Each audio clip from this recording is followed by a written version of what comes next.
What excited you most about going back to it? Telling the second half of the story, you know, taking the audience into the conclusion of the story that I love so much, completing. So for me, there was no scenario where I wouldn't make this second part, you know. You know, there are so many horror genre, but it struck a chord. Well, I think it's a story that has been dormant for a long time. You know, it's almost like a legend, an urban myth, if you will, about the clown Pennywise. And I think the miniseries in 1990 added very much to that myth.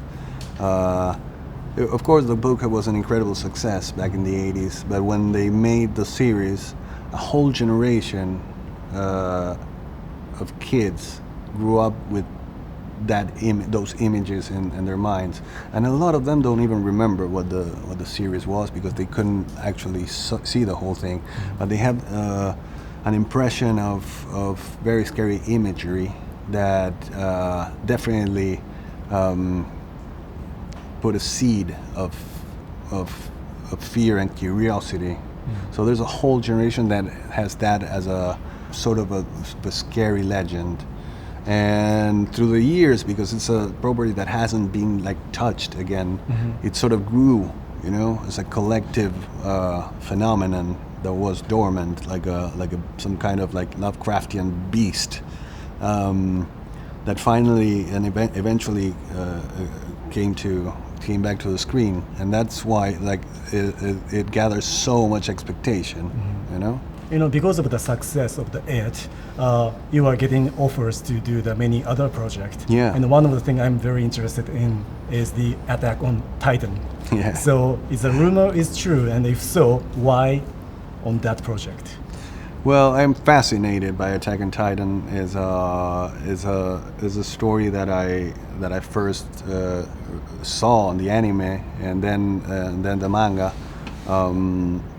Probably in the wrong order, but that's how it came to me, and I find it fascinating. And there's a lot of themes there that attract me a lot, that I want to talk about, and it's also a fascinating horror adventure, and there's also all the elements of human drama are very strong there.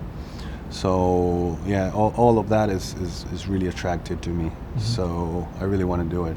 Were you familiar with the Japanese anime or manga in general? Not. I'm not a hardcore manga or anime consumer.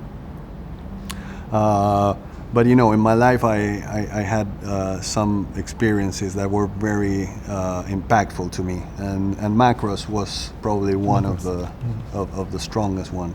Robotech was growing up was incredibly impactful to me. We only had 4 channels. Growing up, we had 4 TV channels, so all the kids of my generation watched the same things basically, and Robotech. Macross turned Robotech because it was filtered through, you know, American Harmony Gold, and then it came to the world packaged like Robotech. Was so revolutionary and so groundbreaking that just completely shattered my mind, and it's a story that is still in my heart, and that that we are developing also. Great. So Attack on Titan first and Macross second. Yes. Okay, great. Looking forward to it. Thank you very much for your time. Thank you very much, Thank you. and my love to all the people in Japan.